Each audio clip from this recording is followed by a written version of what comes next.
While we're all excited about the next generation of consoles, the end of the current console generation is nothing to overlook.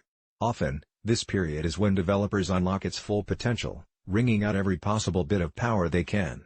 Just look at games like The Last of Us or Grand Theft Auto 5, both of which first released at the tail end of the PS3's life.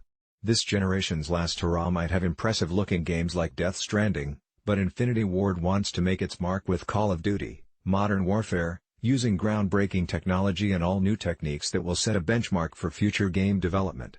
Infinity Ward might be making another game under the Call of Duty franchise banner, and it might be titled Modern Warfare, but the tech and engine that power this game are unlike anything we've seen before in gaming.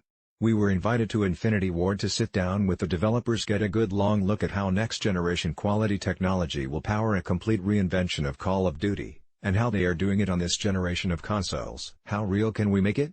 Infinity Ward set out in pursuit of ultra-realism. The developers wanted to deliver the harsh realities of war in ways that no games had ever done before, and they determined that in order to do this, things needed to be as authentic as possible. That meant a complete overhaul of what the studio knew about developing games. How real can we make it? Was the question they kept asking themselves, and apparently, a question they kept answering. The first thing I was floored by was the visuals, which look incredibly lifelike. All gameplay footage shown was running on a PS4, presumably a Pro, though I was assured that the game will run on a standard PS4 too. One of the tools they used to achieve the visual fidelity was photogrammetry, which is literally scanning objects or taking multiple pictures of a setting or environment and using AI to stitch those together into a 3D object or scene.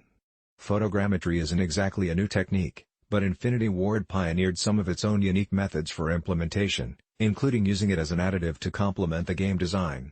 In this way, the team can scan things like rubble or burnt cars or guns or whatever else they want, quite literally anything, things that would take a long time to mold and place by hand, and they can get a great starting point that only needs small tweaks. It looks far more realistic and believable because it uses real objects.